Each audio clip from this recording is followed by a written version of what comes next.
आज ते येणार होते सिटी इंजिनियर वगैरे सगळे, मग त्यांना काही टाईम नाही, आज सुट्टी असल्यामुळे ते काही येऊ शकले नाही. कमी खर्चामध्ये जे होणार आहे आणि आधुनिक टेक्नॉलॉजीप्रमाणे जे तयार केलेलं आहे मटेरियल जे आहे, जे कोल्ड प्रोसेसमध्ये तयार केलेलं आहे, हे मटेरियल जर यूज करून जर त्यांनी जर हाय रस्ते केले ना तर एक नंबर होतील रस्ते. महानगरपालिकाची तक्रार करून तर इकडे काय ते लक्ष देत नाही. 100 कोटीचा रस्ता तुम्ही कशासाठी केला आहे? तक्रार केली, दखल घेत नाही. कोण येत नाही महानगरपालिकेची इथं. हे जर आमच्या इथले तरुण मंडळाचे कार्यकर्ता स्वतः जर पैसे घालून करत असतील तर कोल्हापूर महानगरपालिका काय करायला, का फक्त मीटर पाडायचं काम करायला, खायचं काम करायला, एवढं तर आम्हाला कळू द्या. खड्डेमुक्त कोल्हापूर या उपक्रमाचे प्रमुख अरविंद रंगरे सलग दुसऱ्या आठवड्यात स्वखर्चाने खड्डे बुजवण्याचं काम करत आहेत.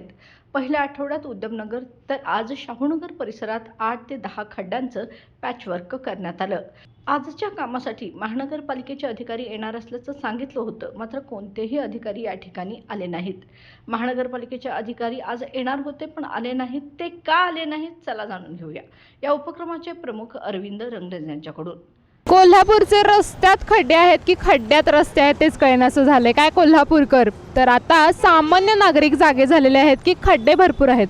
आपण म्हणतो पण कृतीत काही करत नाही. पण इथे काही नागरिक असे आहेत ज्यांनी हा उपक्रम राबवायला सुरुवात केली आहे मागच्या शनिवारपासून. मागच्या शनिवारी 8 ते 10 खड्डे बुजवले आणि या शनिवारी हे अजूनही खड्डे बुजवण्याचं काम करतात.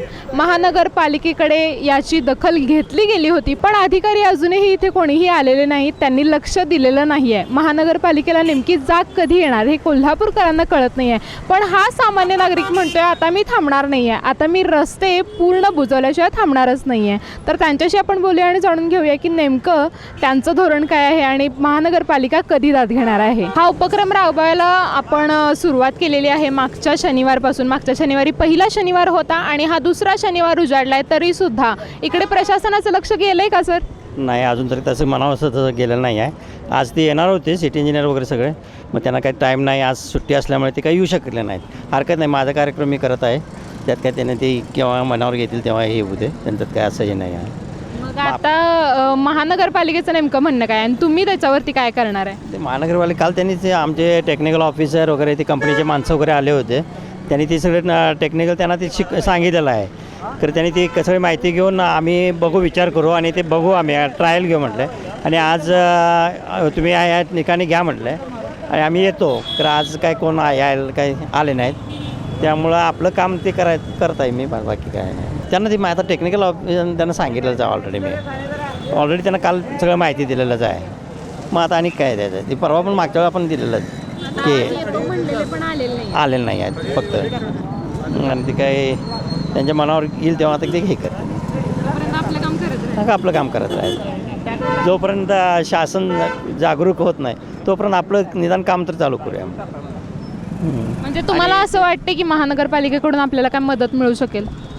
मी असं म्हणत नाही की मदत असं नव्हती करते. आणि हे जे कमी खर्चामध्ये जे होणार आहे आणि आधुनिक टेक्नॉलॉजीप्रमाणे जे तयार केलेलं आहे मटेरियल जे आहे, जे कोल्ड प्रोसेसमध्ये तयार केलेलं आहे, हे मटेरियल जर यूज करून जर त्यांनी जर हाय रस्ते केले ना तर एक नंबर होतील रस्ते. आणि असं कंपनीच तुम्हाला 3 वर्षाची गॅरंटी देते. प्रशासन आणि कमी खर्चामध्ये आता आपण जे करतो आहे ना ते खर्च त्याला डबल येतो आहे.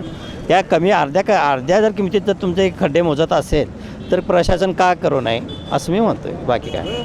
आपण सध्या शाहूनगरमध्ये आलो आहे आणि इथले खड्डे बुजवण्याचं काम ते रंगरेज सर करत आहेत. पण इथल्या स्थानिक लोकांना नेमका काय त्रास होतोय, ते हे खड्डे किती वर्ष झालं ते सोसतायत हा त्रास. आणि इथे कितीतरी ॲक्सिडेंट असे झालेले आहेत जे त्यांनी स्वतःच्या डोळ्यांनी बघितलेले आहेत. तर त्यांना नेमका काय त्रास होतोय ते विचारूया. नमस्कार सर. आता 4 महिने झाला हा रोड करून. 4 महिन्यापासून प्रॉब्लेम आहे. रस्त्यात खड्डे पडल्यात धुळीचा आणि काम करतात, खडे उडतात गाडीनं चालताना. आणि धुळीचा त्रास आहे. आता मास्क घालून काम करायला आम्हाला लागते. महानगरपालिकाची तक्रार करून तर इकडे काय ते लक्ष देत नाही. आणि चांगलं आहे त्यांनी म्हणजे आता म्हणजे अभियान एक चांगलं राबवलेलं आहे, चांगलं आहे. इथून पुढे पण सगळ्यांनी पण असं हे केलेलं तरी सुद्धा चालतं किंवा महानगरपालिकेने याची दखल घेतलेली बरं पडतं आहे. काय सुपरियर काय काम केलेलं नाही आहे. आमच्या इथे स्थानिक लोकांना भरपूर होतोय धुळीचा त्रास, खडं उडतात आणि कोण अधिकारी इकडं कोण येत नाही तिथं. आता 4 महिने झालं रोड करून येऊ. कोल्हापूर महानगरपालिकेसाठी मला वाटतं एक मागच्या काळात 100 कोटी रुपये आलेले. 100 कोटी आले कोल्हापूरमध्ये एक बावडेकर जादूगार आहे, त्या जादूगाराच्या प्रमाणे ती 100 कोटी गायब केले. आता 400 कोटी येणार आहेत असं म्हणतात. पण जर हे आमचे इकडे घे, हे जर आमचे इथले तरुण मंडळाचे कार्यकर्ते स्वतः जर पैसे घालून करत असतील तर कोल्हापूर महानगरपालिका काय करायला का फक्त मीटर पाडायचं काम करायला, खायचं काम करायला, एवढं तर आम्हाला कळू द्या. आता एकटं प्रशासन 6 वर्ष खायला आलं, तरी पण जर आमच्या पैशांना आम्ही जर रस्ता करत असेल तर ह्यासारखं दुर्दैव कुठलं नाही. बोलण्यासारखं भरपूर आहे. उकिंडा जेवढा उकरल त्यातनं घाण निघणार आहे, सोनं काही निघणार नाही. आणि ही घाण आता दिसत्या समोरच. हे जर कार्यकर्ते एवढे करत असले तर ह्यांचं कोण अभिनंदन मी करणार नाही. मी तुम्हाला सांगतो, ह्यांच्या कार्यक्रमामध्ये हिने जरा एवढं काम केलं की लगेच तो आमदार येतोय, खासदार येतोय, मंत्री येतोय, नारळ फोडतोय, लगेच उद्घाटन करतोय. हे असं करू नका. ह्या कार्यकर्त्यांचं तुम्ही अभिनंदन करा. त्यांना एखादं 10 रुपयाचं गुलाबाचं फुल द्या. आपण घरपळा भरतो. प्रत्येक नागरिकाचा अधिकार आहे. प्रत्येक नागरिकाचा अधिकार आहे. चांगला रस्ता, चांगलं पाणी आणि लाईट, ह्या मूलभूत सुविधा ह्या संविधान तुम्हाला सांगतं. आपण कोण सांगत नाही, आपलं संविधानच लिहून ठेवलंय तसं. पण हे नगरपालिकेनं द्यावं हीच कर्तव्य आणि कळकळीची विनंती. चंद्रशेखर म्हस्के म्हणजे काय हे त्यांना सांगतो. 100 कोटीचा ढापला पडला, आता 400 कोटीचा ढापला पडा म्हणावं. आपण जो टॅक्स भरतो त्यातूनच त्यांचा पगार जातो. एवढी तर त्यांना लाज वाटायला पाहिजे. आणि ह्या लोकप्रतिनिधीचा, शासनाचा आम्ही जाहीर निषेध करतो. कारण ह्यांनी हुकुमशाहीचे सगळे प्रकार केले आहेत. ही हुकुमशाही चालणार नाही. डॉक्टर बाबासाहेब आंबेडकरांनी लिहिलेली घटना व संविधान ह्यांना वाचण्याची गरज आहे.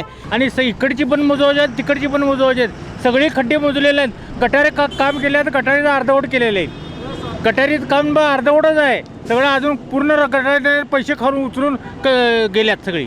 पण शाहूनगरमध्ये आलो होतो आणि स्थानिक नागरिकांचा जो काही रोष आहे तो आपल्याला बघायला मिळतो आणि तो अगदीच सामान्य आहे. कारण की तो असणारच आहे. त्यांना जो त्रास होतोय ते बोलून दाखवणारच. आणि तो त्रास नेमका त्यांनी कुणाकडे बोलून दाखवायचा आहे. जर का त्यांची दखलच घेतली जात नसेल तर त्यांनी हा रोष त्यांचा व्यक्त कुठे करायचा आहे. त्यांचा हा राग आहे आणि तो असणं साहजिकच आहे. कोल्हापूरला दिलदार माणसं आहेत असं म्हटलं जातं आणि हा खरंच सामान्य नागरिक दिलदार म्हणावा लागेल. कारण की त्यानं आतापर्यंत 25 ते 30 लोकांना जोडले आणि हे खड्डे भरण्याचं काम करतात. पण असाच जर का प्रतिसाद येत राहिला तर बरीच माणसं या गोष्टीला पाठिंबा देतील हे नक्की. कॅमेरामॅन केतनसह मी सई कुलकर्णी, पाहत रहा तारा न्यूज. बाळ, फ्रीजमधून श्रीखंड काढ ना. आम्ही पूर्वी घरीच बनवायचो श्रीखंड. त्याची चवच वेगळी होती. आता काय सगळं रेडीमेड. आजी, हे श्रीखंड खाऊन बघ. आज तुझ्या आईनं घरीच बनवलं की काय? हे आहे गोकुळचं श्रीखंड. अगदी जिभेवर रेंगाळणार. जिभेवरच नाही तर मनावरही रेंगाळणार. गोकुळ श्रीखंड, मनावर रेंगाळणार.